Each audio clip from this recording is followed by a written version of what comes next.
His foot slammed into her shin. An 8-year-old girl crumpled against the lockers, her drawing scattering across the floor. 5 words had triggered this violence. 5 words that came from a child's mouth. My mommy's a Navy SEAL. They circled her like wolves. A colonel's son. His teenage sister with her phone recording. Parents watching from the doorway laughing. Say it again, the boy taunted. Tell us your mommy's a superhero. Sophia looked up, blood on her knee, tears burning, but refusing to fall. She's coming. Nobody believed her. They should have. Subscribe now. You don't want to miss what happens when that door opens.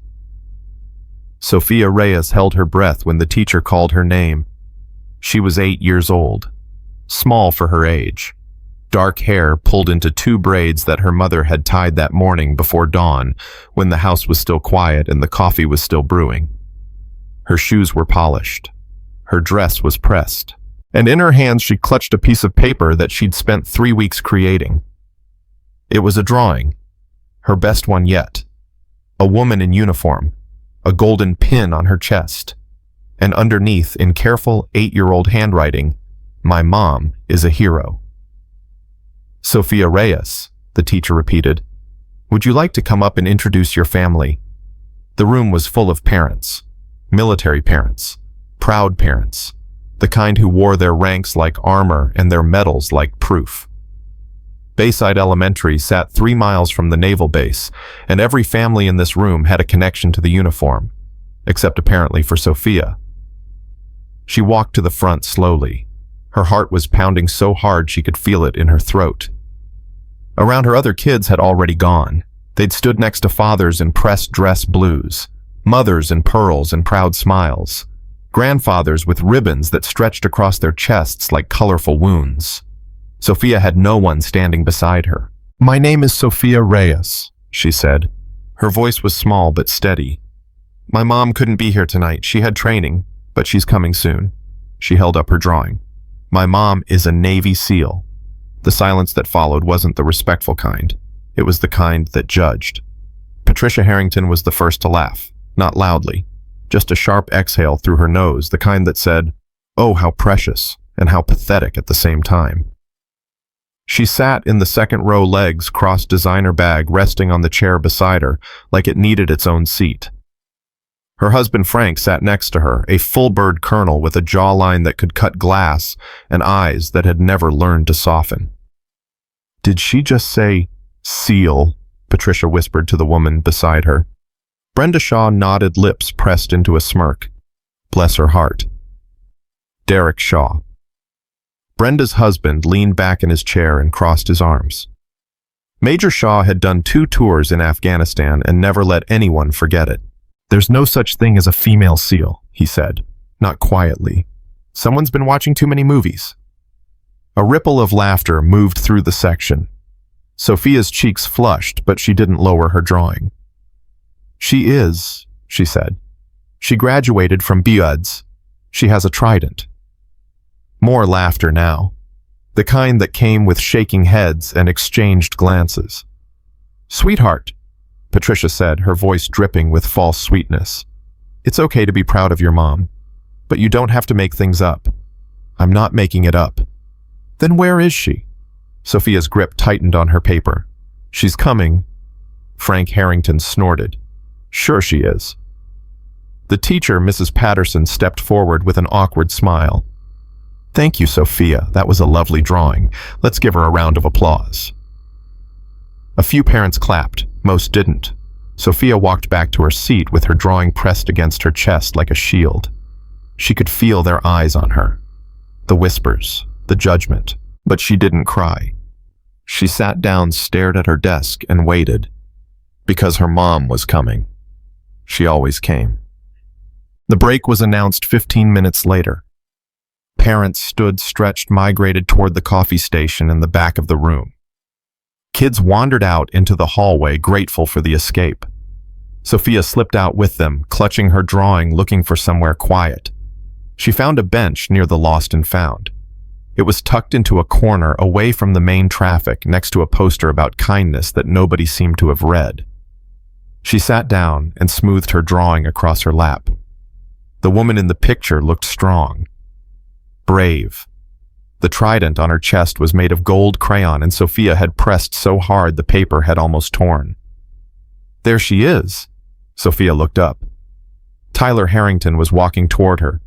He was 13, tall for his age, with his father's jawline and his mother's smirk. Behind him came his sister Madison, 15 and bored, and 2 other kids whose names Sophia didn't know. "The little liar," Tyler said. Sophia stood up. "I'm not a liar." "You said your mom's a SEAL." "She is." Tyler laughed. "My dad's a colonel. He says there's no such thing as a female SEAL." "You made it up." "I didn't." "Then prove it." Tyler stepped closer. "Show me her trident." "She's not here yet." "Because she doesn't exist." Madison pulled out her phone. "This is so sad. Should I record this?" "Do it," Tyler said. "Post it everywhere. Little girl thinks her mom is G.I. Jane." Sophia's hands trembled, but she didn't back down. "My mom earned her trident. She went through Hell Week. Hell Week." Tyler laughed harder.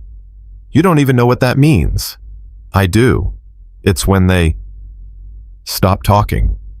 Tyler's voice dropped. The playfulness drained out of it.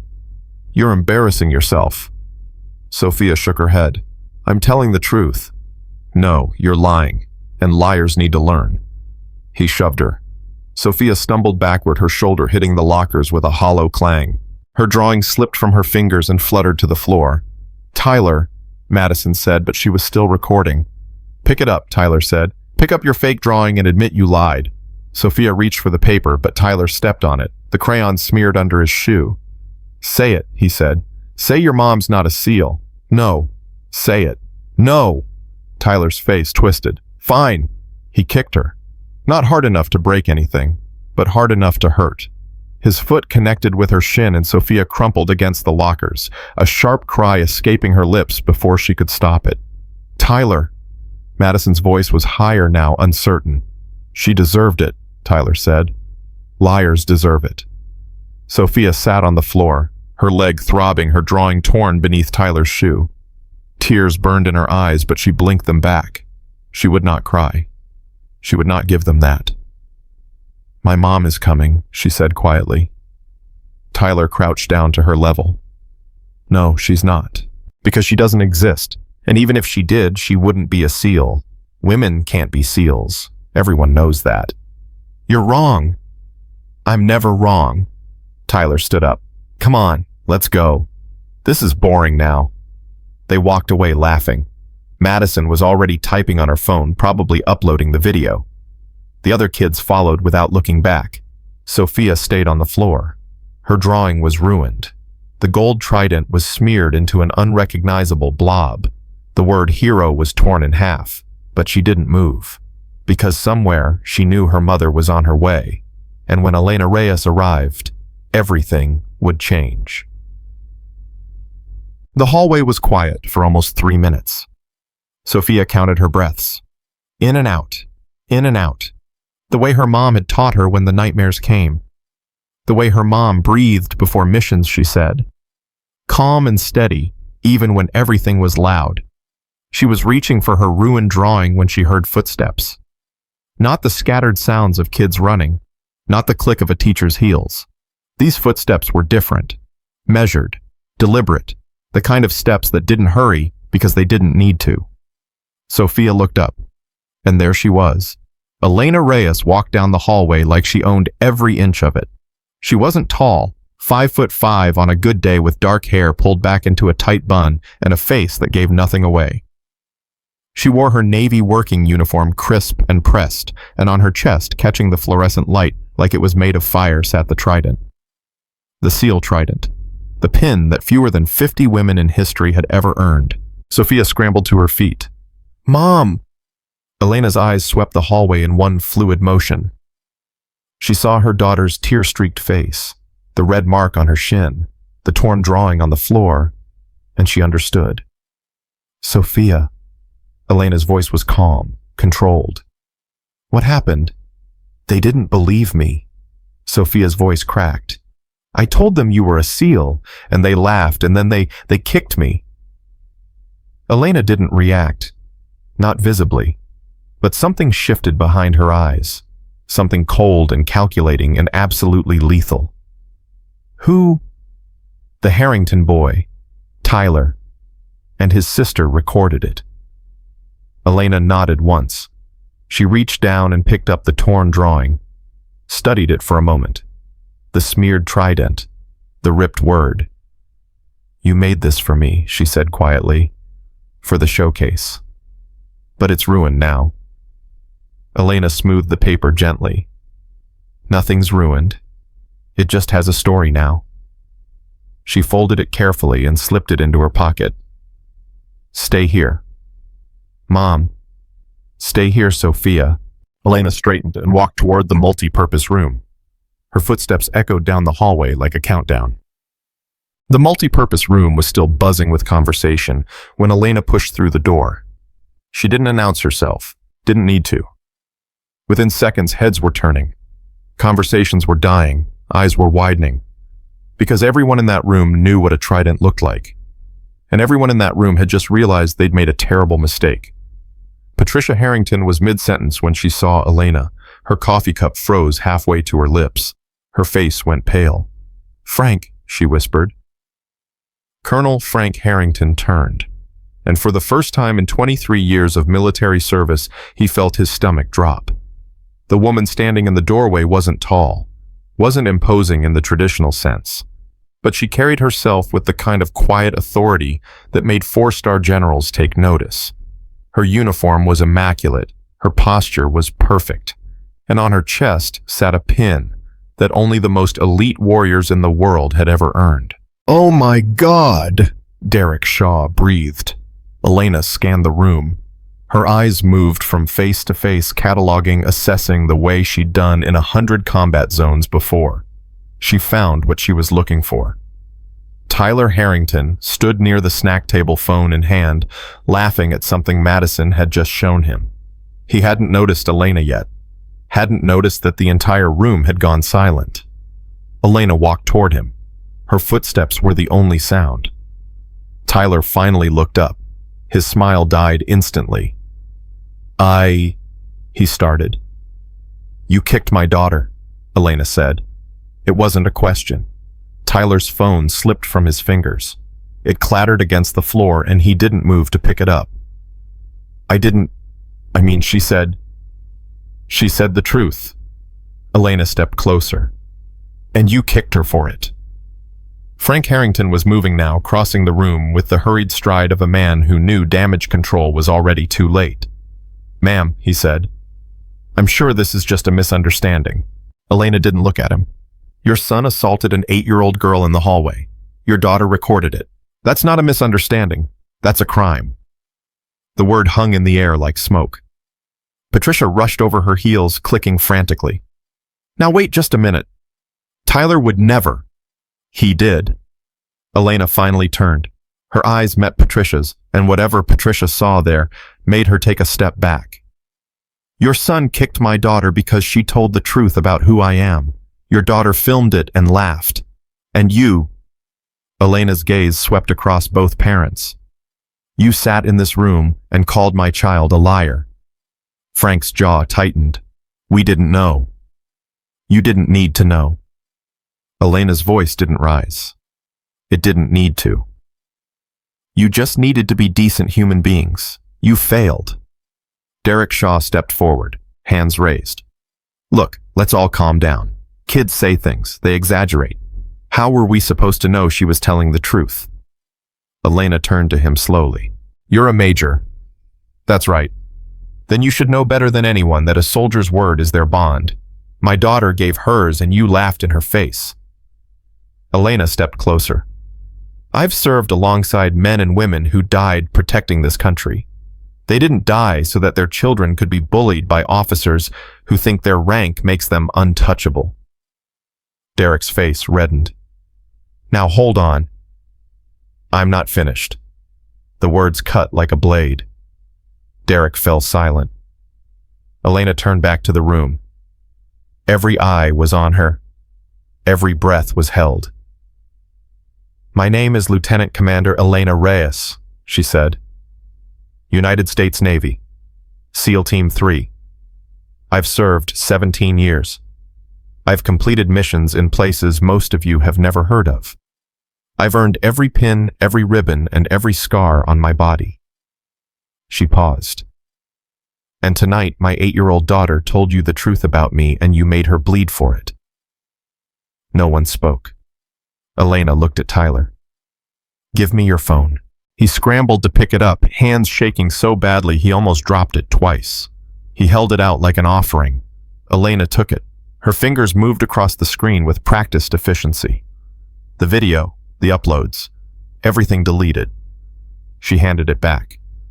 "If that video appears anywhere," she said quietly, "anywhere at all, I will personally ensure that every commanding officer on this base knows exactly what your family did tonight." Tyler nodded frantically. "Yes, ma'am. I'm sorry. I'm so sorry." Elena didn't acknowledge his apology. She turned to his parents instead. "You owe my daughter an apology," she said. "And you'll give it tonight." Frank's pride flickered in his eyes, but only for a moment. He'd seen the trident. He knew what it meant, and he knew that the woman standing in front of him had survived things that would break most men in half. "Of course," he said stiffly. Patricia nodded, her face the color of ash. Elena stepped back. The hallway. Now. And she walked out without waiting to see if they followed. They did. Sophia was still sitting on the bench when the adults appeared. Her eyes widened when she saw her mother leading the group, the same people who had laughed at her, mocked her, called her a liar. They looked different now. Smaller, frightened. Elena crouched in front of her daughter. "These people have something to say to you." Sophia looked up at the Harrington family. Tyler couldn't meet her eyes. Madison was crying silently. Patricia looked like she might be sick. Frank cleared his throat. "Sophia, we owe you an apology."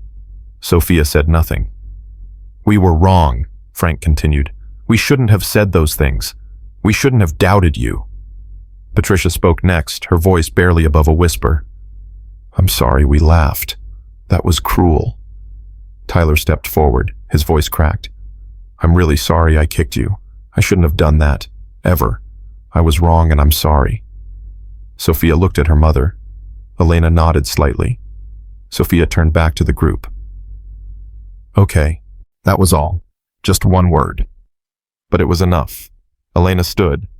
"We're done here." She took Sophia's hand and they walked toward the exit together. Behind them, the Harrington family stood in silence, stripped of their pride, their assumptions, their certainty.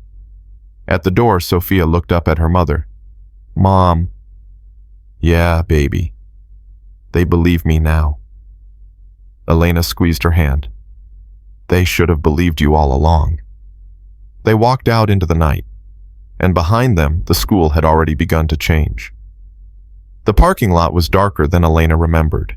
She walked with Sophia's hand in hers, neither of them speaking.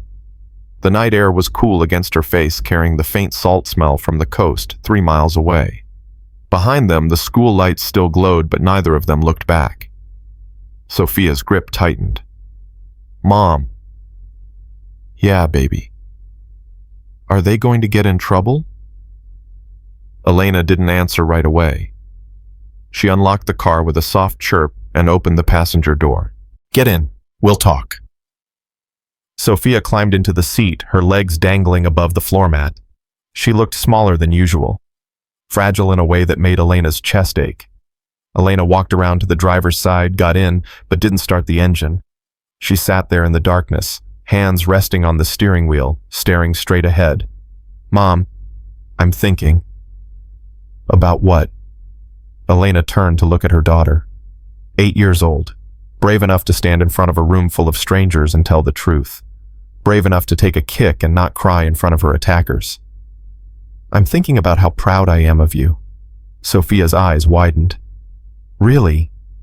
Really?" Elena reached over and brushed a strand of hair from Sophia's face. "You didn't back down. You didn't change your story, even when they hurt you." But they didn't believe me. That's their failure, not yours. Sophia looked down at her hands. The torn drawing was gone, still in Elena's pocket, but her fingers moved like she was still holding it. Tyler said there's no such thing as a female seal. Elena's jaw tightened. Tyler's wrong. I know, but... Sophia hesitated. But why did his dad believe him? His dad's a colonel. Doesn't he know? Elena exhaled slowly. Some people only see what they expect to see. They expected me to be a myth, so that's what they saw. That's stupid. It is. Then why do they do it? Elena was quiet for a moment. Then she reached into her pocket and pulled out the torn drawing. She unfolded it carefully, smoothing the creases against her thigh. You see this, she said, holding it up. You drew this because you believe in me. You didn't need proof. You didn't need anyone to tell you it was true. You just knew. Sophia nodded. That's the difference between you and them. They need to see something before they'll believe it. You believe first, and then you fight for it. Elena refolded the drawing and handed it to Sophia. That's strength. Real strength. Sophia took the paper and held it against her chest. Can we tape it back together when we get home? We can do better than that. We'll frame it. For the first time since the hallway, Sophia smiled.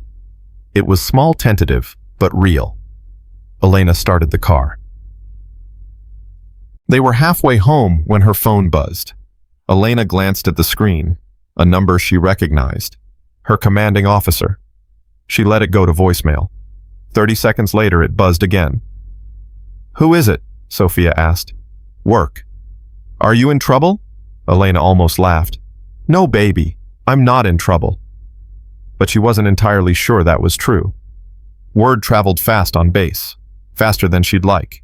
And what happened tonight, a SEAL confronting a colonel's family at a school event, that kind of thing didn't stay quiet for long. Her phone buzzed a third time, this time a text. Call me. Now.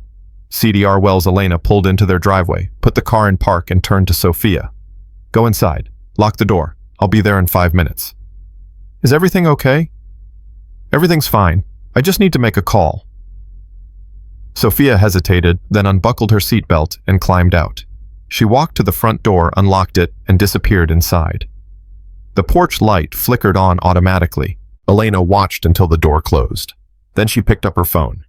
Commander David Wells answered on the first ring. Reyes, you want to tell me what the hell happened tonight? Good evening to you too, sir. Don't play with me. I've got Colonel Harrington on the other line claiming you threatened his son. Elena's grip tightened on the phone. That's not what happened. Then tell me what did happen. Because right now I've got a very angry full-bird colonel demanding disciplinary action against one of my best operators. Elena took a breath. Controlled. Measured. The way she'd been trained. Sir, my daughter was assaulted at a school event tonight. The Harrington boy kicked her in the hallway. His sister recorded it. When I arrived, I addressed the situation and demanded an apology. Assaulted. Yes, sir. An 8-year-old girl was kicked by a 13-year-old boy because she told the truth about my service. Silence on the other end. Then, she told them you were a SEAL. Yes, sir. They called her a liar. Then they made her bleed for it. More silence. Elena could hear Wells breathing, processing. Reyes, I need you to understand something. Colonel Harrington has friends, influential friends. He's already talking about making this a formal complaint. Let him. Excuse me. Let him file whatever he wants. I have witnesses. I have the truth. And I have 17 years of service that says I don't back down from bullies regardless of what rank they wear. Wells sighed. Elena, I'm not your enemy here. I know that, sir. But I need you to be smart about this. Harrington's ego is bruised. His family is embarrassed. People do stupid things when they're embarrassed. Then maybe he should have taught his son not to assault little girls. Another pause. I'll handle Harrington, Wells finally said. But I need you to stay quiet for now. No more confrontations. No more scenes. Can you do that? Elena looked toward her house. Through the window, she could see Sophia moving around in the kitchen, probably getting herself a glass of water. Sir, I will always protect my daughter. If that means making scenes, then I'll make scenes. Elena, but I hear you. I'll keep my head down. For now. That's all I'm asking. Yes, sir. She hung up before he could say anything else. Inside, Sophia was sitting at the kitchen table with a glass of milk and a plate of cookies she'd found in the pantry. She looked up when Elena walked in. Was it a bad call? Elena sat down across from her. Just some work stuff. About tonight. How did you know? Sophia shrugged. You had your serious face on. Elena almost smiled. My serious face. The one where your eyes go all flat and your voice gets super calm. You only do it when something's really wrong. Elena reached over and took a cookie from Sophia's plate. You notice too much. You taught me to notice things. I did, didn't I? They sat in comfortable silence for a moment, eating cookies, the tension of the night slowly unwinding. Mom, yeah. What's going to happen to Tyler? Elena considered the question. I don't know. That depends on his parents. Will he get in trouble at school? Probably. There were witnesses. The school will have to do something. Sophia nodded slowly. Good. Elena raised an eyebrow. Good. He hurt me. He should have consequences. You're right, he should. But what? Sophia looked down at her milk. But I kind of feel bad for him. Elena leaned back in her chair. Why? Because his dad is really scary. Did you see his face when you walked in? He looked like he wanted to disappear. Elena had noticed. Colonel Harrington's face had gone through about 6 different emotions in 3 seconds. Shock, fear, anger, shame, and finally a kind of hollow acceptance. He knew he'd been outranked in the only way that mattered. You're very observant. I'm your daughter. Elena laughed. Actually laughed. It felt strange after everything that had happened, but it also felt necessary. Yes, you are. The next morning came too fast. Elena woke at 0500 the way she always did, her body's internal clock ignoring the fact that she hadn't fallen asleep until nearly midnight. She lay in bed for a moment, staring at the ceiling, replaying the events of the previous night. The confrontation, the apologies, the phone call with Wells. Something wasn't finished. She could feel it. The kind of feeling she got on missions when the intel was incomplete, when there was a piece missing. She got up, showered, dressed, and was making coffee when her phone buzzed. A text from an unknown number. This isn't over. FH. Elena stared at the message for a long moment. Frank Harrington, the colonel, the man whose family she'd humiliated in front of an entire school. She typed back, "It is for me." No response. She poured her coffee and drank it standing at the counter watching the sun rise through the kitchen window. Her mind was already running scenarios. Harrington had connections. He could make her life difficult if he wanted to. Not impossible. She had her own record, her own reputation, but difficult. But that was a problem for later. Right now, she had a daughter to take care of. Sophia came downstairs at 7, still in her pajamas, her hair a tangled mess. "Morning, baby." "Morning." Sophia rubbed her eyes. "Is it a school day?" "It's Saturday." "Oh, good." She climbed onto a stool at the kitchen counter. "Can we have pancakes?" Already started. Sophia watched her mother move around the kitchen with quiet efficiency. Elena cracked eggs, measured flour, whisked batter, all with the same precision she applied to everything else in her life. "Mom." "Yeah." "Can I ask you something?" "Always." Sophia hesitated. "When you were in SEAL training, did people believe you?" Elena paused mid-whisk. "What do you mean? Like when you told people you were trying to become a SEAL. Did they believe you or did they laugh?" Elena set down the bowl and turned to face her daughter fully. "They laughed," she said quietly. "A lot of them laughed." "What did you do?" "I stopped talking, and I started proving." Sophia tilted her head. "What does that mean?" Elena leaned against the counter. "It means I realized that some people will never believe words. They only believe actions. So I stopped trying to convince them with words, and I started showing them with everything I did." "Is that why you don't talk about work very much?" Partly. Most of what I do is classified, but partly, yes.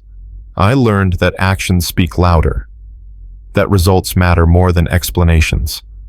Sophia nodded, slowly processing this. So when Tyler said there's no such thing as a female SEAL, he was wrong, and now he knows it. Because you showed him. Because I showed him.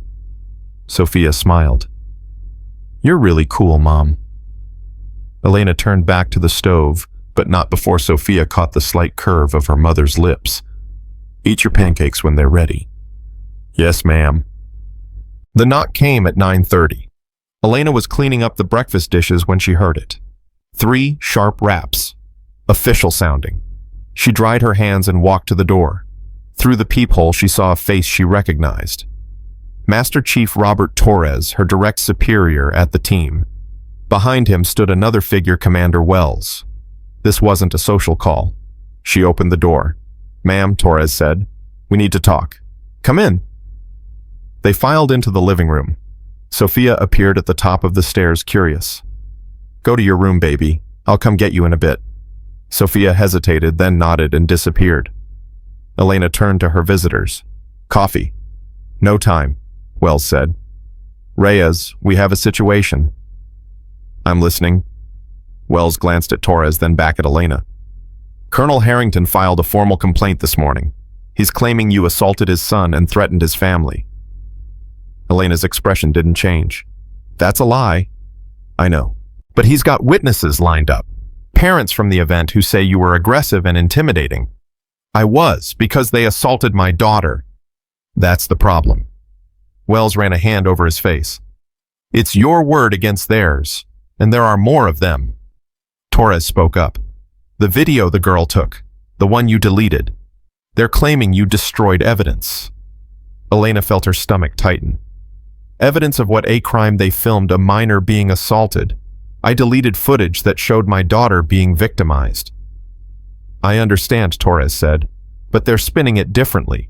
They're saying you deleted proof that the encounter was mutual, that Sophia provoked, an 8-year-old provoked a 13-year-old into kicking her. I'm not saying I believe it. I'm saying that's the narrative they're building. Elena turned away, her hands clenching at her sides. She walked to the window and stared out at the morning light. What are my options? Wells stepped closer. Option 1, you apologize. Publicly. Make this go away. No. Option 2, we fight it through official channels. Investigation, hearings. Your record will be scrutinized. Harrington's will be too, but he's got 30 years of goodwill built up. And option 3, Wells and Torres exchanged a look. There is no option 3, Wells said quietly. Not officially. Elena turned back to face them. Then I'll take option 2. I'm not apologizing for protecting my daughter. Torres nodded slowly. I figured you'd say that. Then why are you here? Because we wanted you to hear it from us first. Torres stepped forward. Reyes, you're one of the best operators I've ever worked with, man or woman. You've earned everything you have, but Harrington isn't going to fight fair. He's going to drag your family into this. He's going to make it personal. It already is personal. Then it's going to get worse. Elena let that sink in. She thought about Sophia upstairs, about the torn drawing now sitting on her dresser waiting to be framed, about the smile on her daughter's face when she'd handed her the paper. Let it get worse, she said. I've survived worse. Wells nodded once. Then we'll support you, officially and unofficially. Thank you, sir. Don't thank me yet. This is going to get ugly before it gets better. I know. They left a few minutes later. Elena stood in the doorway watching their car pull away, her mind already racing through possibilities. Harrington wanted a war. Fine. She'd give him one. Sophia was sitting on her bed when Elena came up. What happened? Elena sat down beside her. Some people are upset about last night. The Harringtons. Yes. Are you going to get in trouble? Elena put her arm around Sophia's shoulders. Maybe, but that's not your concern. But it is my concern. It's my fault. If I hadn't said... Stop. Elena's voice was firm but gentle. You told the truth. That's never wrong. Whatever happens next, it's not because of what you said. It's because of how they reacted. Sophia leaned into her mother's side. I don't want you to get in trouble because of me. Baby, listen to me. Elena turned Sophia to face her hands on her daughter's shoulders. I would walk through fire for you. I would fight every colonel in the Navy for you. I would burn down my career and start over from nothing if it meant keeping you safe. Do you understand? Sophia's eyes filled with tears. Why? Because you're my daughter. And nothing is more important than that. Sophia threw her arms around Elena's neck and held on tight. Elena closed her eyes and held her back. Outside, the world was spinning toward conflict. Harrington was plotting. The investigation was starting. Her career hung in the balance, but in this moment none of that mattered. She had her daughter, and she would protect her until her last breath. The phone rang at noon. Elena picked it up without checking the number. Reyes. Lieutenant Commander Reyes. A woman's voice. Professional. This is Janet Morrison from the Naval Criminal Investigative Service. We need to schedule an interview regarding an incident at Bayside Elementary School last evening. Elena closed her eyes. It had begun. When? Monday morning, 0800, our offices at the base. I'll be there. Thank you. And, Lieutenant Commander, you have the right to have legal representation present. I understand. She hung up. NCIS. Harrington wasn't playing around. He'd escalated this beyond the school, beyond the base command, straight to criminal investigation. Elena walked to the window and looked out at the quiet street. Normal families doing normal things, mowing lawns, walking dogs, living lives without the weight of betrayal pressing down on them. She thought about her 17 years of service, the missions, the sacrifices, the nights she'd spent away from Sophia doing things she could never talk about, protecting a country that sometimes didn't even know her name. And now it might all come down to a confrontation in a school hallway. But she'd meant what she said to Sophia. She would burn it all down if she had to, because some things were worth more than careers, more than medals, more than the approval of men who'd never questioned their own place in the world. Her daughter's dignity was one of those things. Her daughter's truth was one of those things. And if the Navy couldn't see that, then maybe the Navy didn't deserve her anymore. Elena turned away from the window and walked back upstairs. Sophia was waiting for her, the torn drawing now in her hands, smoothing the creases again and again. Mom, can we still frame it? Elena knelt beside her and took the drawing gently. Yes, baby. We'll frame it today. And every time you look at it, I want you to remember something. What? That the truth always wins. Even when it costs everything. Even when the whole world says you're lying. She touched Sophia's face softly. The truth always wins. Sophia nodded. And somewhere across the base, Colonel Frank Harrington was making phone calls, gathering allies, preparing his attack. He didn't know it yet, but he'd already lost. Monday morning arrived like a verdict waiting to be delivered. Elena woke at 04:30, an hour earlier than usual. She hadn't slept well. Dreams kept pulling her back to places she'd rather forget. Desert sand gunfire, the weight of a teammate's body across her shoulders. She'd learned long ago that stress didn't give her nightmares about the future. It gave her nightmares about the past. She showered dressed in her service uniform and spent 15 minutes making sure every crease was perfect, every ribbon aligned, every surface polished. If NCIS wanted to see Lieutenant Commander Elena Reyes, they were going to see her at her best.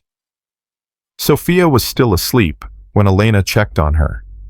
The framed drawing sat on her nightstand, now the tape invisible behind the glass, the word hero, whole, again. Elena stood in the doorway for a long moment, watching her daughter breathe. Then she closed the door softly and went downstairs. Her neighbor Mrs. Chen arrived at 06:30 to watch Sophia for the day. She was a retired schoolteacher, 72 years old, with kind eyes and a spine of steel. How bad is it? Mrs. Chen asked as Elena gathered her keys. I don't know yet. That bad then? Elena almost smiled. Maybe. Mrs. Chen squeezed her arm. That little girl upstairs thinks you hung the moon. Don't forget that when they try to dim your light. Elena nodded once and walked out the door.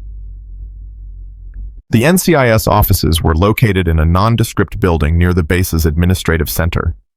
Elena had been here before years ago for a routine debrief after an overseas operation. The waiting room looked exactly the same. Beige walls, uncomfortable chairs, a water cooler that hummed too loudly. She arrived at 07:45, 15 minutes early. She sat in one of the uncomfortable chairs and waited. At 07:58, a door opened. Lieutenant Commander Reyes, they're ready for you. She followed the aide down a hallway and into a conference room. 3 people sat on one side of a long table. Elena recognized Special Agent Marcus Webb, a tall man with gray temples and the kind of face that had seen too much to be surprised by anything. The other 2 were unfamiliar. A younger woman with a notepad, an older man in civilian clothes who looked like a lawyer. Please sit down, Webb said. Elena took the chair across from them. Her hands rested flat on the table. Her posture was perfect. Thank you for coming in, Webb continued. I'm sure you understand why we're here. I have a general idea. Good. Then let's get started. Webb opened a folder in front of him. On Thursday evening, you attended a parent-teacher event at Bayside Elementary School. Is that correct? Yes. And during that event, there was an altercation involving your daughter Sophia Reyes and Tyler Harrington, the son of Colonel Frank Harrington. There was an assault, Elena corrected. Tyler Harrington kicked my 8-year-old daughter in the hallway. Webb's expression didn't change. We'll get to that. First, I'd like to hear your account of what happened when you arrived at the school. Elena told them. Every detail, from the moment she walked through the doors to the moment she and Sophia drove away. She left nothing out. She exaggerated nothing. When she finished, Webb leaned back in his chair. Colonel Harrington tells a different story. I'm sure he does, and he says you were aggressive, threatening, that you cornered his son and intimidated him into deleting a video. His son filmed my daughter being assaulted. I asked him to delete it. He complied. Asked or demanded. Elena met Webb's eyes. I don't think a 13-year-old boy can tell the difference when he's just been caught doing something wrong. The younger woman wrote something in her notepad. Webb continued. Several witnesses claim you made threatening statements toward the Harrington family. I told them they owed my daughter an apology. That's not a threat. That's a fact. And you said, Webb glanced at his notes, that if the video appeared anywhere, you would ensure every commanding officer on base knew what happened. I did say that. That sounds like a threat. It sounds like a consequence. There's a difference. Webb studied her for a long moment. Lieutenant Commander, I've read your service record. It's exceptional.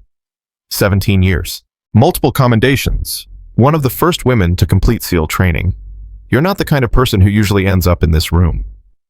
I'm not the kind of person who usually has to defend my daughter from being attacked at a school event. Fair point. Webb closed the folder. But here's my problem. Colonel Harrington has a lot of friends. He's been making calls all weekend. He wants your career, Lieutenant Commander. He wants you discharged. Elena didn't flinch. Then he's going to be disappointed. Maybe, but he's also got 3 witnesses who say your daughter started the confrontation by lying about your service. My daughter didn't lie. They say she did. Then they're the liars. The room went quiet. Webb leaned forward. Let me be clear about something. I don't think you did anything wrong, personally, but personally doesn't matter in this room. What matters is evidence, and right now the evidence is conflicting. Then find more evidence.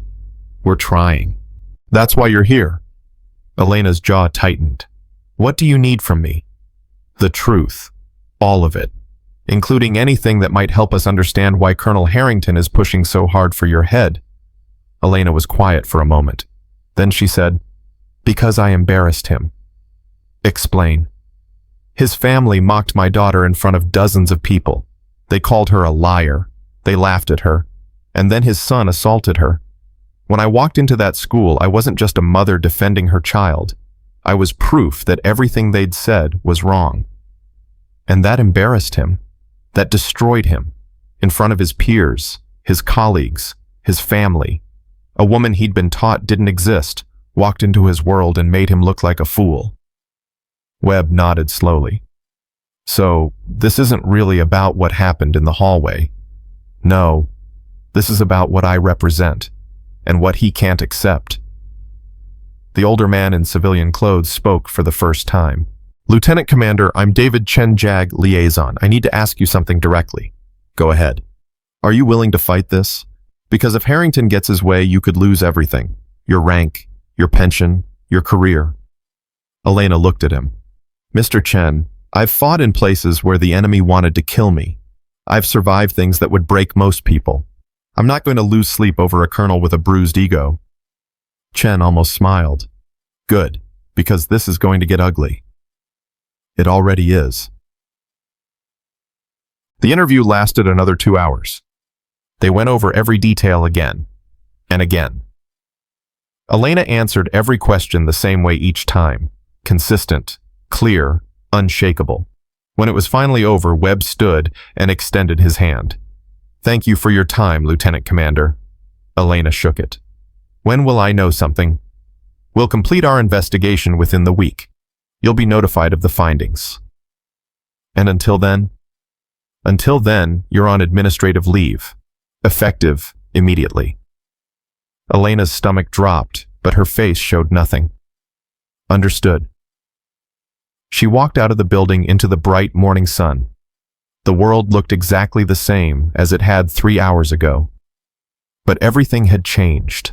Administrative leave, pending investigation, her career hanging by a thread. She got into her car, closed the door, and sat there in silence. Then she pulled out her phone and called the one person she knew would understand. Master Chief Robert Torres answered on the second ring. Reyes, how'd it go? They put me on admin leave. A pause. Damn. Yeah. What's the timeline? 1 week, maybe less. And Harrington? Still pushing, hard. Torres exhaled heavily. Listen to me. You've got people in your corner, more than you know. This isn't over.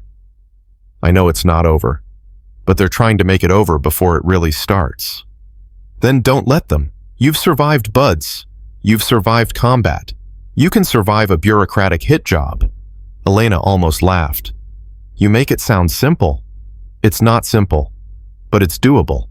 You just have to fight smarter than they expect. How? Torres was quiet for a moment. Then, Harrington's not clean. Nobody pushes this hard unless they've got something to hide. Find out what it is. You think there's something? I think a man who lets his 13-year-old son assault a little girl didn't learn that behavior yesterday. Dig, Reyes. Dig deep. Elena stared out through the windshield. I'll need help. You'll have it. Call me tonight. We'll figure out our next move. Thanks, Chief. Don't thank me yet. Just survive this. She hung up and started the car. Sophia was waiting at the door when Elena got home. How did it go? Elena crouched down to her daughter's level. It went okay.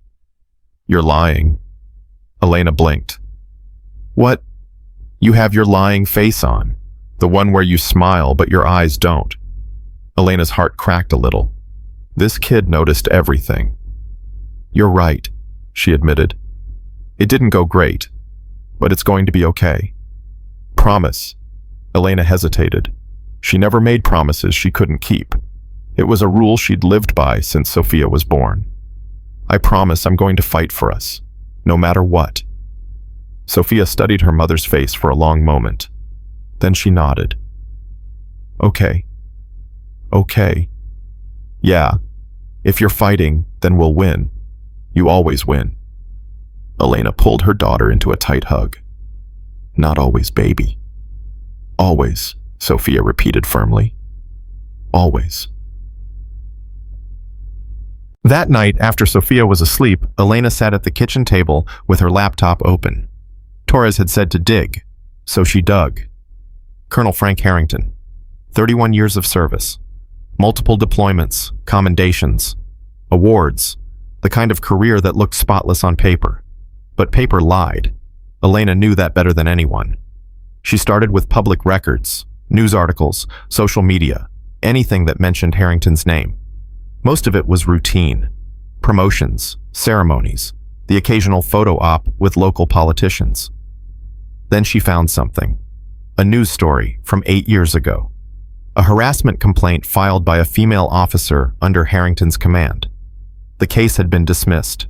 Insufficient evidence. The officer had transferred to another base shortly after. Elena saved the article and kept searching. Another complaint. 5 years ago. Different officer. Same result. Dismissed. Officer transferred. A pattern. She searched deeper. Found a military forum where anonymous posters shared stories about toxic commanders. Harrington's name appeared 3 times. Always the same story. Female officers who questioned him. Female officers who disappeared. Not literally, but professionally. Their careers derailed. Their reputations destroyed. All without Harrington ever getting his hands dirty. Elena leaned back in her chair. "Son of a bitch," she whispered. He'd done this before. Many times. He'd built a career on silencing women who challenged him. And now he was trying to do the same thing to her. But she wasn't a young officer with no support. She was a Navy SEAL with 17 years of combat experience and a network that stretched across every special operations unit in the country. She picked up her phone and texted Torres. Found something. Multiple complaints, same pattern. He's been doing this for years. The response came 30 seconds later. Good. Now we have ammunition. Meet me tomorrow. 0600. The usual place. Elena put down her phone and closed her laptop. For the first time since Thursday night, she felt something other than defensive anger. She felt like a hunter who'd just found her prey's trail. The next morning, she met Torres at a coffee shop off base. Neutral territory. No uniforms. No ranks. Just 2 warriors planning a campaign. Torres slid a folder across the table. Read this. Elena opened it. Inside were printouts. More complaints. More transfers. A pattern that stretched back almost 15 years. Where did you get this? I have friends in JAG. Friends who've been watching Harrington for a long time. Why hasn't anyone done anything? Because he's protected. He knows the right people. Says the right things. Plays the game better than anyone. Torres leaned forward. But he's never gone after someone like you. Someone like me. Someone with a trident. Someone the teams would go to war for. He made a mistake picking this fight Reyes. Now we make him pay for it. Elena studied the documents. Names, dates, patterns, evidence that had been buried, ignored, swept under the rug. This is enough to end his career. If it gets to the right people, and if it doesn't, Torres's jaw tightened. Then we make sure it does. Elena closed the folder. What's the play? NCIS is investigating you. But what if we give them something bigger to investigate? Something they can't ignore? Harrington. Exactly. We don't attack. We redirect. Make them see that the real threat isn't a mother who defended her daughter. It's a colonel who's been destroying careers for 15 years. Elena nodded slowly. It's risky. Everything worth doing is risky. If this backfires, we both go down. Then we better make sure it doesn't backfire. Elena looked at Torres. This man had been her mentor for 7 years. He'd pushed her harder than anyone during training. He'd believed in her when others didn't. Why are you doing this? She asked. You could stay out of it. Protect yourself. Torres was quiet for a moment. Then, because I have 2 daughters, and I want them to grow up in a world where a woman can wear a trident without having to prove she deserves it, where an 8-year-old can tell the truth about her mother without getting kicked for it. He paused. You're not just fighting for Sofia Reyes. You're fighting for all of them. Elena felt the weight of those words settle into her chest. All of them. Every little girl who'd ever been told she couldn't. Every woman who'd ever been silenced. Every mother who'd ever had to choose between her career and her child. "Okay," she said. "Let's do this." Torres pulled out a second folder. "Here's what we need to do." 3 days later, Elena got the call she'd been waiting for. "Lieutenant Commander Reyes, this is Special Agent Webb. I need you to come back in." "When?" "Now. There's been a development." She drove to the NCIS offices with her heart pounding, but it wasn't fear, it was anticipation. Webb met her at the entrance. His face was unreadable. "Follow me." They walked to the same conference room, but this time there were more people inside. JAG officers, base command representatives, and in the corner, looking like he wanted to put his fist through a wall, sat Colonel Frank Harrington. Elena sat down across from him. Their eyes met. Neither looked away. Webb cleared his throat. "Lieutenant Commander Reyes, we've completed our investigation, and we've uncovered some additional information." Harrington's jaw tightened. It appears that Colonel Harrington has a history of filing complaints against female officers who challenge his authority. A history that spans 15 years. A history that includes multiple transfers, career derailments, and at least 6 formal complaints that were dismissed without proper investigation. The room was dead silent. Webb continued, "In light of this information, we are recommending that all charges against Lieutenant Commander Reyes be dropped. Furthermore, we are opening a separate investigation into Colonel Harrington's conduct over the past decade and a half." Harrington exploded out of his chair. "This is a setup. She orchestrated this. Sit down, Colonel." The voice came from the back of the room, a 2-star admiral Elena had never met. But she recognized the look in his eyes, the look of a man who was done tolerating bullies. Harrington sat. "Colonel Harrington," the admiral said, "you are hereby relieved of command pending investigation. You will surrender your base credentials by the end of the day. Is that understood?" Harrington's face was the color of raw meat. "This isn't over." Elena spoke for the first time. "Yes, it is." He turned to her, eyes blazing with hatred. "You think you've won? You think this changes anything? You're still just a Navy SEAL," Elena finished. "A mother, and the woman who just ended your career." Harrington had no response. Elena stood, nodded to Webb and the Admiral, and walked out of the room. Behind her, she could hear Harrington shouting, protesting, threatening. But it didn't matter anymore. She stepped into the sunlight and pulled out her phone. One text to Torres. "It's done." One text to Sophia. "Coming home. We won." She got in her car and drove toward her daughter. Sophia was sitting on the front porch when Elena pulled into the driveway. She jumped up before the car even stopped running, barefoot across the grass, her braids flying behind her. Elena barely had time to open the door before Sophia crashed into her arms. "We won," Sophia asked, her voice muffled against Elena's uniform. "We won." Sophia pulled back her eyes, searching her mother's face. "Really, it's over." Elena crouched down so they were eye to eye. "It's over, baby. They dropped everything. And Colonel Harrington is in big trouble now." "What kind of trouble?" "The kind where he might lose his job." Sophia's eyes went wide. "Because of what Tyler did. Because of what he did, for a long time, to a lot of people." Sophia was quiet for a moment, processing this. Then she said something that caught Elena completely off guard. "Do you feel sorry for Tyler?" Elena blinked. "What?" "Tyler. His dad's losing his job. That's going to be really hard for him." Elena stared at her daughter. 8 years old, kicked by a boy twice her size, mocked by his family. And here she was asking about his feelings. "You're incredible," Elena whispered. "You know that. I'm just asking." "I know you are." Elena stood and took Sophia's hand. "And honestly, I don't know how I feel about Tyler. What he did was wrong. But you're right. This is going to be hard for his whole family. Maybe he'll learn something. Maybe he will." They walked inside together, and for the first time in days, Elena felt like she could breathe. The news spread fast. By that evening, Elena's phone was buzzing constantly. Text messages from teammates, calls from old friends, emails from people she hadn't heard from in years. Word had gotten out about Harrington. Not the official details, those were still classified, but enough. Enough for people to understand that a colonel had finally been held accountable, and that a female SEAL had been the one to bring him down. Master Chief Torres called at 1900. "How does it feel?"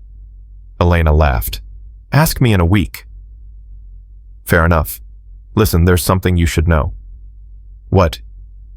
"Harrington's wife came to base today. She was asking questions, trying to find out who talked." Elena's grip tightened on the phone. "Is that a threat?" "I don't think so. She looked more scared than angry.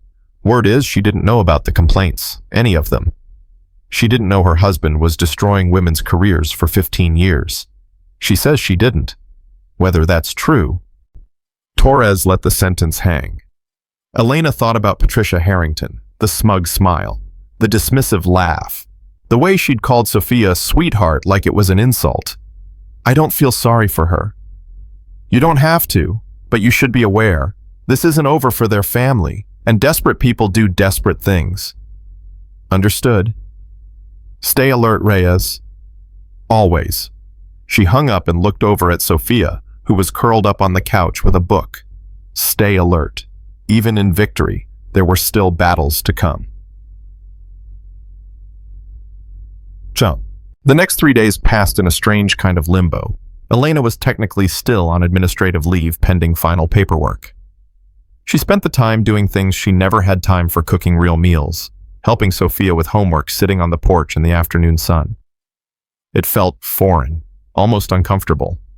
Her body was trained for action, for movement, for purpose. Sitting still felt like surrender. On Thursday morning, her phone rang. An unknown number. She answered anyway. "Reyes," a woman's voice, shaky, uncertain. "Lieutenant Commander Reyes, this is Patricia Harrington." Elena's entire body went still. "I know I'm probably the last person you want to hear from," Patricia continued. "But I need to talk to you, please." "Why would I talk to you?" "Because I need to apologize, in person, and because there are things you should know." Elena was silent for a long moment. Every instinct told her to hang up. This woman had laughed at her daughter, had watched while Sophia was mocked and dismissed. But something in Patricia's voice stopped her. Fear, real fear, not the performance kind. "Where?" "There's a coffee shop off base, the one on Maple Street. Can you meet me in an hour?" "I'll be there." She hung up and stared at the phone. What the hell was she doing? Patricia Harrington looked like she hadn't slept in days. She was sitting at a corner table when Elena arrived, her hands wrapped around a coffee cup she wasn't drinking. Her hair was pulled back in a messy ponytail. No makeup, no designer bag. She looked like a completely different person from the woman at the school.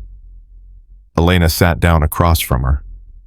"Thank you for coming," Patricia said quietly. "I almost didn't." "I know."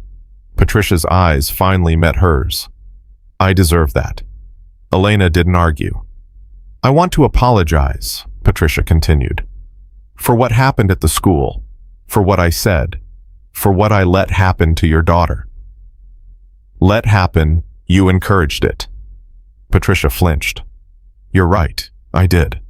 And I've been thinking about that every second since. Why? Because I didn't know who I'd become." Patricia's voice cracked.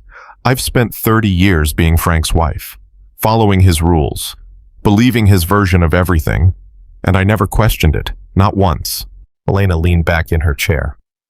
"You expect me to feel sorry for you?" "No, I don't expect anything. But I need you to understand something." Patricia reached into her purse and pulled out a folded piece of paper.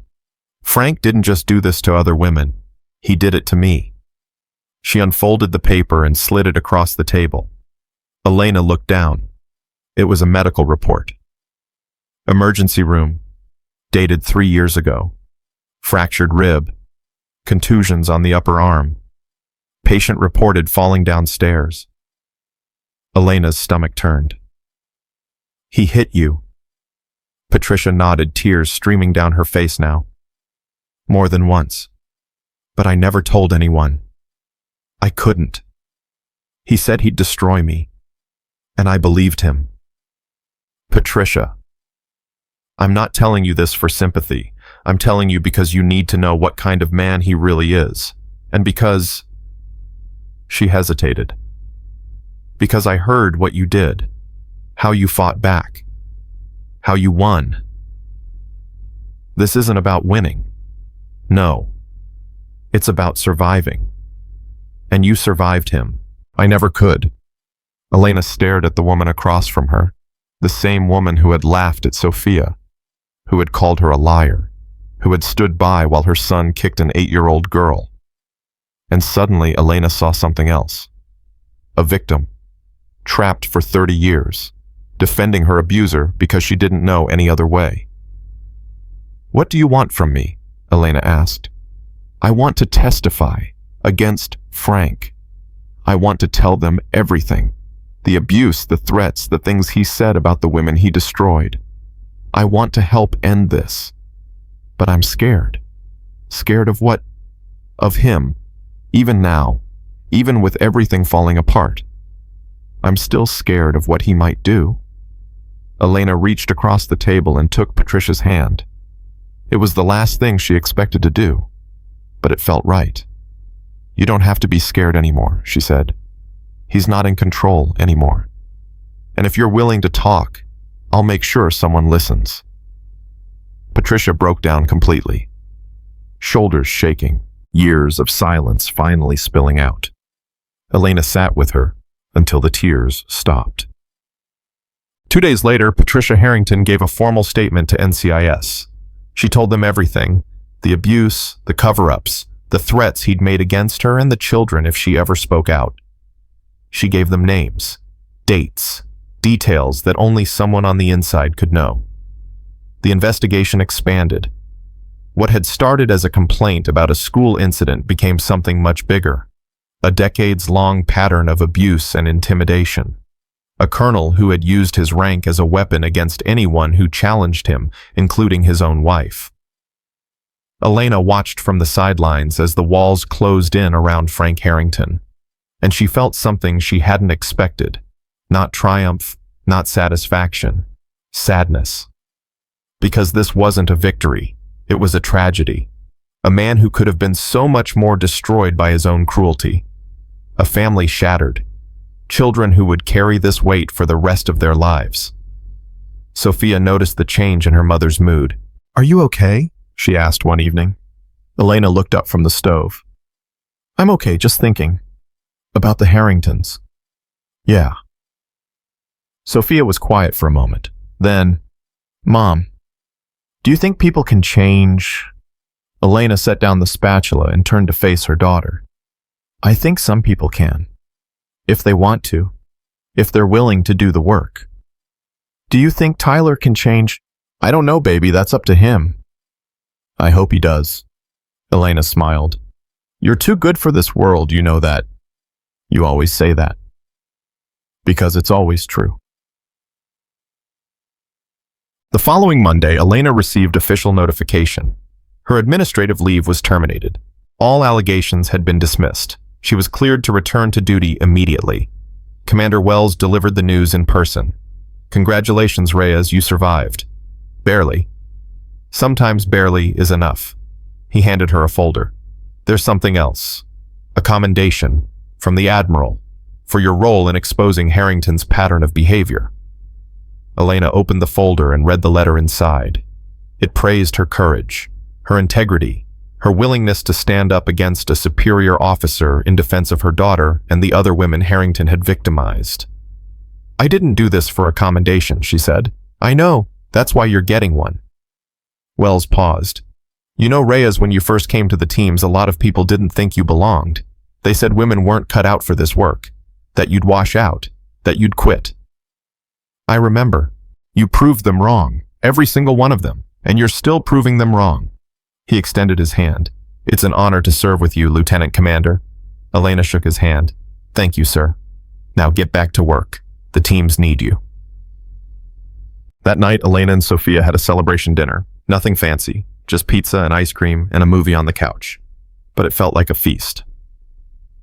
"Mom," Sophia said halfway through her second slice. "Yeah." "Can I ask you something?" Always. When you were in SEAL training, did you ever want to quit? Elena set down her pizza. Honestly, every single day. Sophia's eyes went wide. Really? Really? There were mornings when I couldn't feel my legs. Nights when I was so cold I thought I'd never be warm again. Times when the instructors screamed in my face and told me I didn't belong. Elena paused. But I didn't quit. Why not? Because I made myself a promise. That no matter how hard it got, I would never give up. I would never let them be right about me. Who's them? Everyone who said I couldn't. Everyone who laughed. Everyone who thought a woman didn't belong in a combat unit. Elena reached over and squeezed Sophia's hand. And now I'm going to make you the same promise. What promise? That I will never give up on you, no matter what happens, no matter how hard things get. I will always be in your corner. Sophia's eyes filled with tears. Even when I mess up, especially when you mess up. Sophia launched herself across the couch and wrapped her arms around Elena's neck. I love you, Mom. I love you too, baby. More than anything in this world. 3 weeks later, Elena stood in front of a crowd. It wasn't a military ceremony. It wasn't an official event. It was the next PTA meeting at Bayside Elementary. Mrs. Patterson had asked if she would speak. Just a few words about her experience, about what it meant to be a female service member, about the importance of believing children when they tell the truth. Elena had said yes. Sophia sat in the front row, her newly framed drawing clutched in her lap. The tape was still visible behind the glass, but Sophia had decided that made it more special, not less. A few weeks ago, Elena began, my daughter stood up in this room and told you who I am, and some of you laughed. The audience shifted uncomfortably. I'm not here to shame anyone. I'm here to ask you a question. She paused. What do we teach our children when we dismiss what they say? When we mock them for speaking the truth? When we tell them their experiences don't matter because we've already decided what's possible? Silence. My daughter is 8 years old. She's brave, she's kind, she's stronger than most adults I know, and she deserved to be believed. Elena's voice softened. They all do. Every child who speaks up deserves to be heard. Whether their parent is a SEAL or a secretary or a stay-at-home mom, every child's truth matters. She looked at Sophia. And every parent's job is to protect that truth, no matter what it costs. The room was completely still. Then slowly someone started clapping. Then another person. Then another. Within seconds, the entire room was on their feet. Elena didn't smile, didn't bow. She just nodded once and stepped away from the microphone. Sophia ran to her and grabbed her hand. That was amazing, she whispered. I meant every word. I know. Sophia looked up at her mother with shining eyes. You always do. They walked out of the school together, mother and daughter, hand in hand. Behind them, the applause continued. But Elena wasn't listening anymore. She was already thinking about tomorrow, about the next mission, about the life she was building for her daughter. A life where truth mattered, where courage was rewarded, where little girls could grow up believing they could be anything and know deep in their hearts that their mothers would always have their backs. 2 days later, a letter arrived in the mail. No return address, no signature. Just 3 words written in a child's handwriting. Thank you. Tyler. Elena stared at it for a long moment. Then she folded it carefully, walked to Sophia's room, and taped it to the frame of the drawing on her nightstand. What's that? Sophia asked. Proof, Elena said. Proof of what? Elena smiled and kissed her daughter's forehead. That people can change.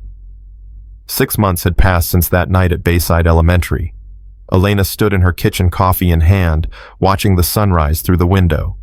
In 3 hours, she would be on a transport plane heading to a location she couldn't name for a mission she couldn't discuss with a team that trusted her with their lives. But right now, in this moment, she was just a mother. Sophia's footsteps came padding down the stairs. "You're leaving today," Sophia said, not a question. Elena turned. "Yeah, baby, I am." Sophia walked to the counter and climbed onto a stool. Her hair was messy from sleep. Her pajamas had little astronauts on them. She looked so young, so small. "How long?" "I don't know. Maybe 2 weeks, maybe longer." Sophia nodded slowly. They'd had this conversation before. Many times. It never got easier.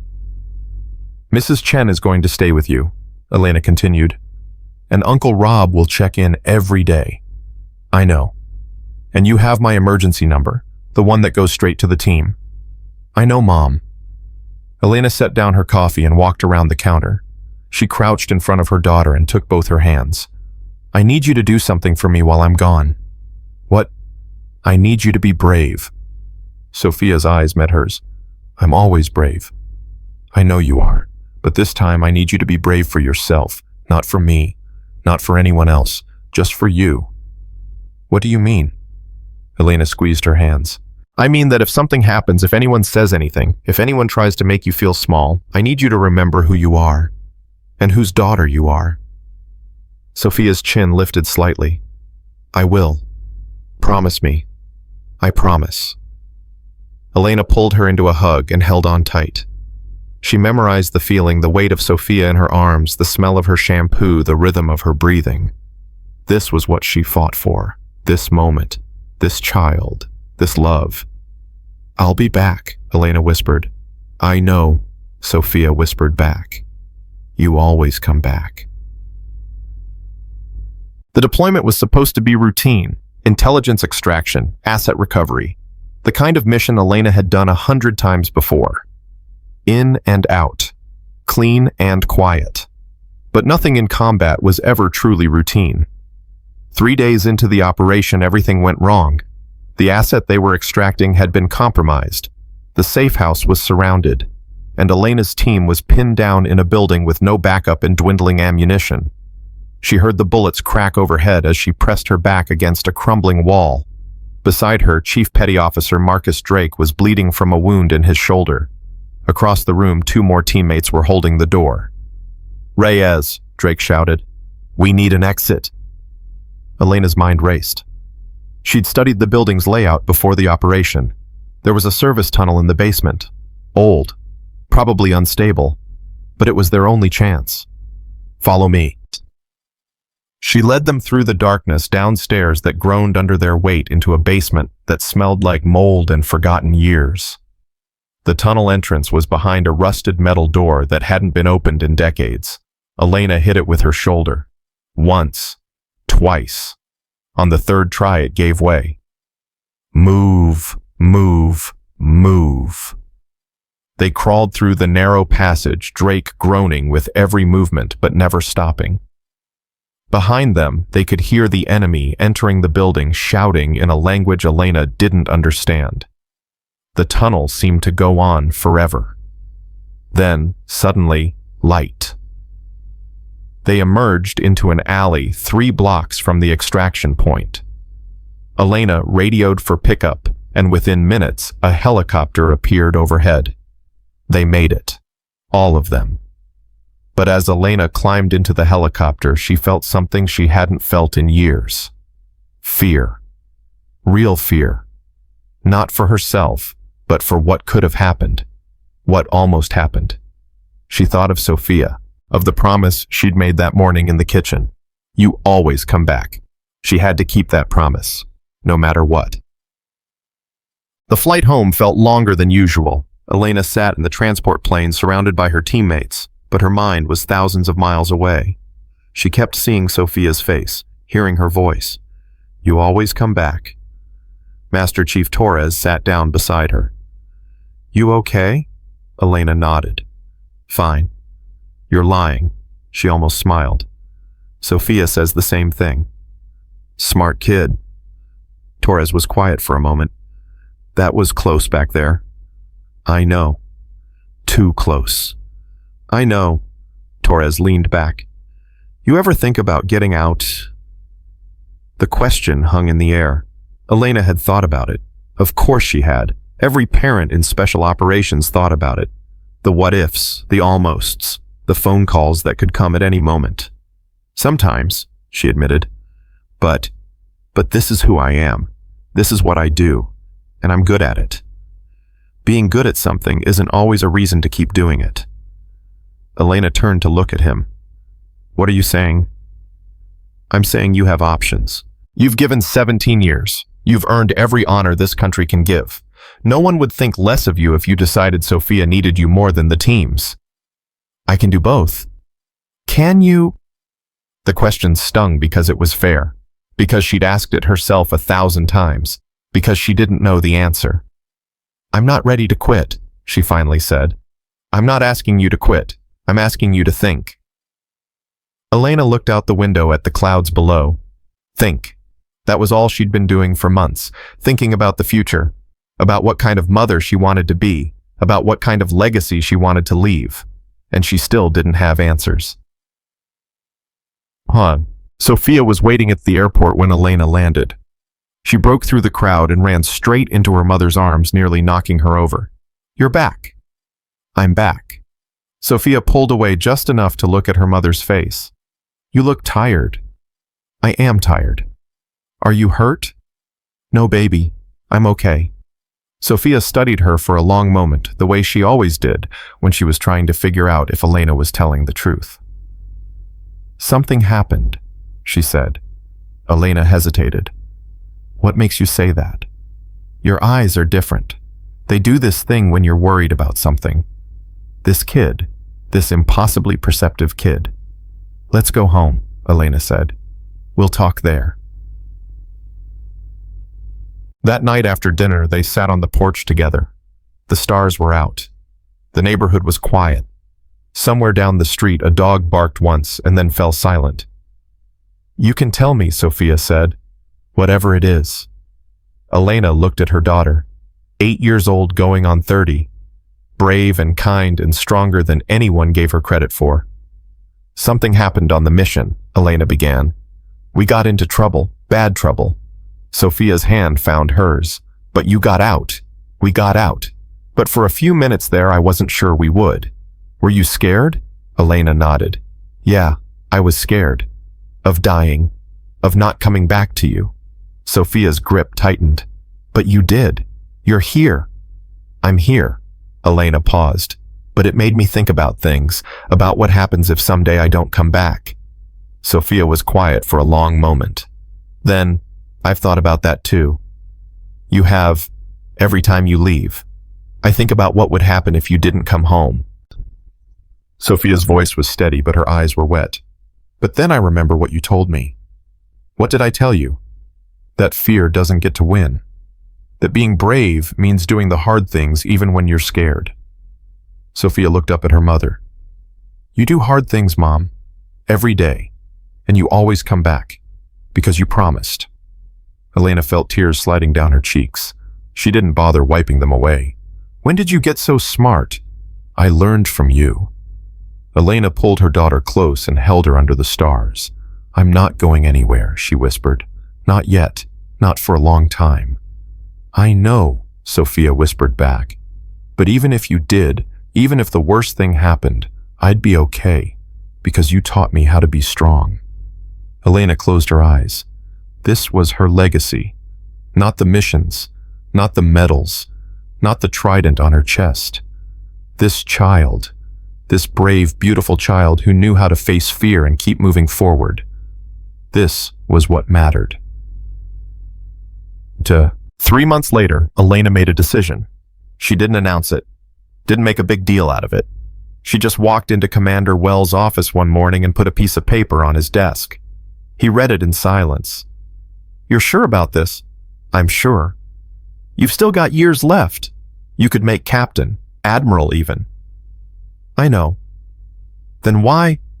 Elena thought about the mission, about the tunnel, about Sophia's face when she came home. Because I've given everything I have to give, and now I need to give what's left to someone else. Wells nodded slowly. Your daughter. My daughter. He stood and extended his hand. "It's been an honor, Lieutenant Commander." Elena shook it. "The honor was mine, sir." Bah. The retirement ceremony was small. Just close friends, family, the teammates who had become brothers and sisters over 17 years of service. Master Chief Torres gave a speech that made Elena cry. Commander Wells presented her with a shadow box containing her medals, her rank insignia, and a folded American flag. Sophia stood beside her the entire time, holding her hand. When it was Elena's turn to speak, she kept it simple. "I joined the Navy because I wanted to serve something bigger than myself. I became a SEAL because I wanted to prove that limits are only real if you accept them. And I stayed for 17 years because I loved the work, loved the mission, and loved the people I served with." She paused, looking at the faces around her.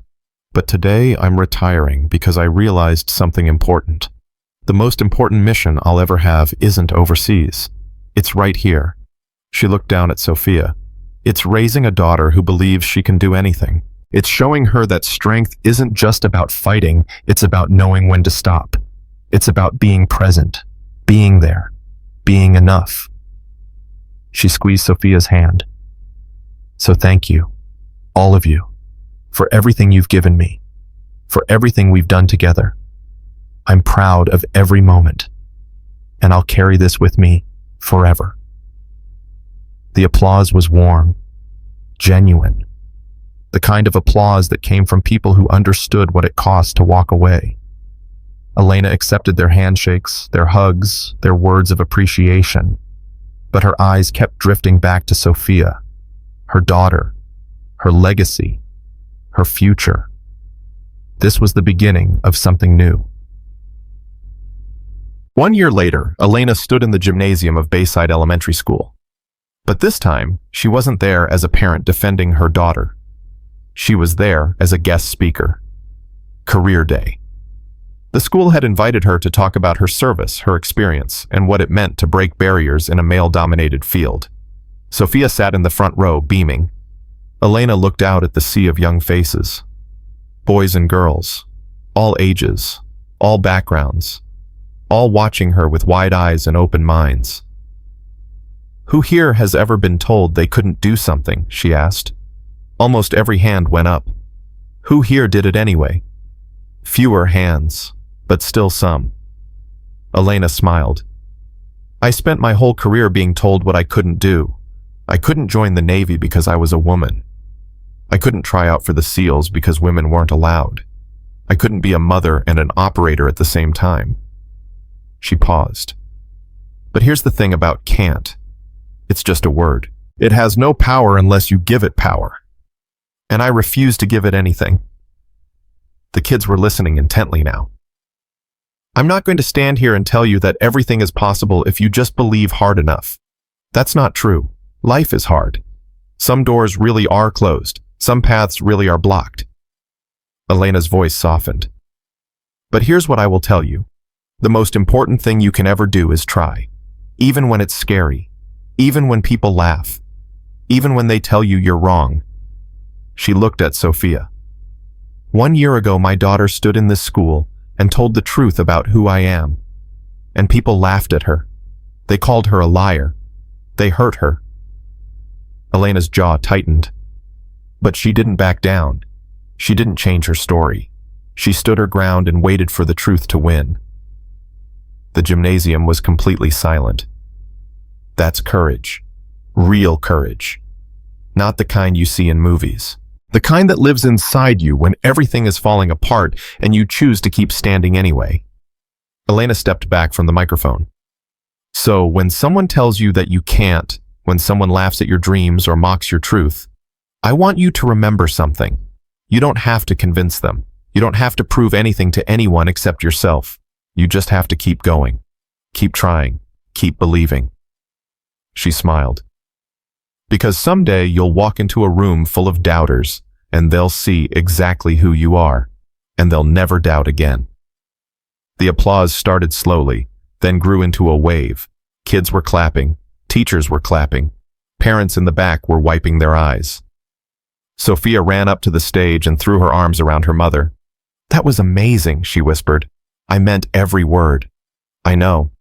Sophia pulled back and looked up at her. Mom, yeah. I want to be like you when I grow up. Elena crouched down so they were eye to eye. No, baby. I want you to be better. Sophia grinned. Deal. Shen.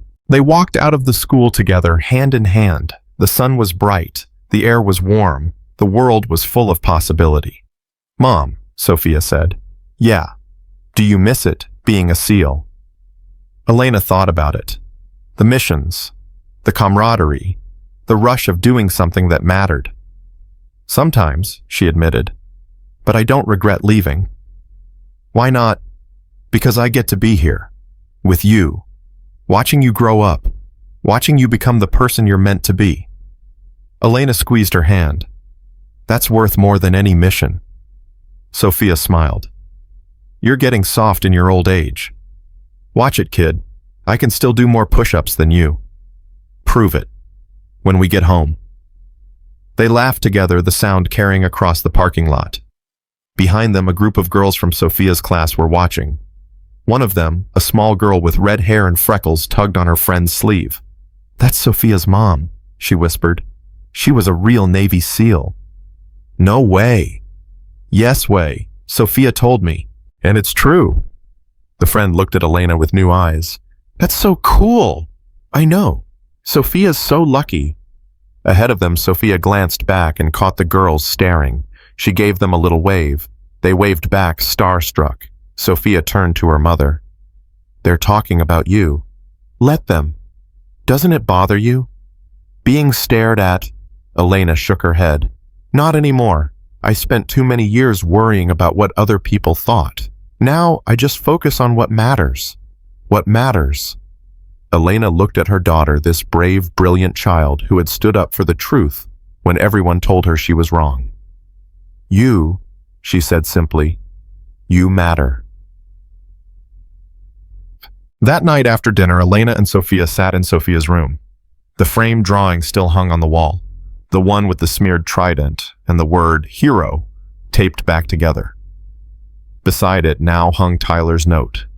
Thank you, and a new drawing Sophia had made just last week. This one showed two figures, a tall woman with dark hair, a small girl with braids. They were holding hands walking toward a sunset. Underneath in careful letters, Sophia had written, My mom and me, together, forever. Elena touched the frame gently. You're quite an artist. Thanks. Sophia climbed into bed and pulled the covers up. Mom. Yeah. I'm glad you came home. Me too, baby. And I'm glad you stood up for me that night at the school when everyone was laughing. Elena sat on the edge of the bed. I'll always stand up for you. I know. Sophia's eyes were heavy now, sleep pulling her under. But you know what? What? I think I can stand up for myself now too. Elena smiled. I know you can. Because you taught me. No, baby. Elena leaned down and kissed her daughter's forehead. Because you were always strong. I just helped you see it. Sophia's eyes closed. I love you, Mom. I love you too, Sophia, more than anything in this world. She sat there for a long moment, watching her daughter drift into sleep.